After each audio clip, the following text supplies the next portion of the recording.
The big question today is, how firmly should you hold this golf club? Before we start, don't forget, hit that link below to my website to sign up, to go on the waiting list for lessons with me here at Whittleby Park Golf Club. Now, massive question today, how firmly do we need to hold a golf club in our hands? So many different views and viewpoints of this. Some say you've got to hold it like a baby chick, so it's really, really loose. Some saying you've got to grip it like you're trying to strangle someone. But no, neither of those work, I'm afraid. We have to do this when we're holding that golf club. We have to hold it firm in the fingers, but loose in the wrists. Firm in the fingers, but loose in the wrist. The question is, how firm? Well, let's put it like this. We could be swinging this golf club. I've got a 7-iron in my hand here. We could swing it 70 miles an hour, 80 miles an hour. Some swing it even 90 miles an hour. Now, the thing is, we still need to hold on to this thing because at 90 miles an hour, that thing could easily fly out of our hands.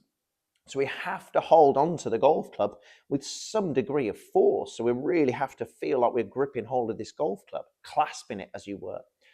But what we have to make sure happens, and this is where it gets a little bit complex, but I'm going to keep it really, really simple, is we need to hold it really firm in our fingers, really firm in our hands, but we need to allow the wrists and the elbows to do their work for us. So I'm holding this pretty tightly, able to make some circles with our golf club using our wrists. So I'm not going to let go of it, no chance of letting go of it, but we're just making good circles using a bit of our elbows, but mostly our wrists. So I'm not letting that tension I'm creating, that firmness I'm creating in my fingers, go up my arm into my shoulders.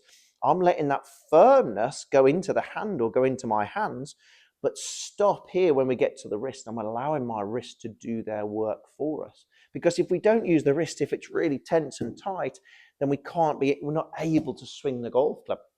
Remember, as I say in previous videos, we need to allow the club to be swung using our hands and our arms. Our body just goes along for the ride. However, if we're really gripping hold of it, but all that tension is going up our arms and our shoulders, we're not able to use those arms as effectively as we can do, and we have to use our body to work that golf club into that golf ball. So make sure when we hold onto that golf club, yes, we are gripping it pretty firm, but we're allowing to make circles with our wrist. We're allowing the golf club to go around in circles using our wrist, but still holding it firm in our fingers. So when you get up to your golf ball next time, we notice how we can, if you do these little waggles, notice Jack Nicklaus does these little waggles.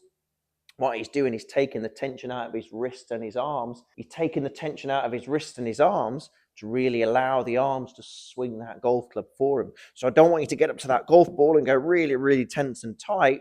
Make some circles with the club beforehand, still gripping it firm in the fingers, but make some circles before we pull the trigger back and then go. And we're just nice and loose on the way through, but still holding the thing firm. We don't want to feel like it's going to fly out of our hands. We still want to hold it firm, but loose in those wrists.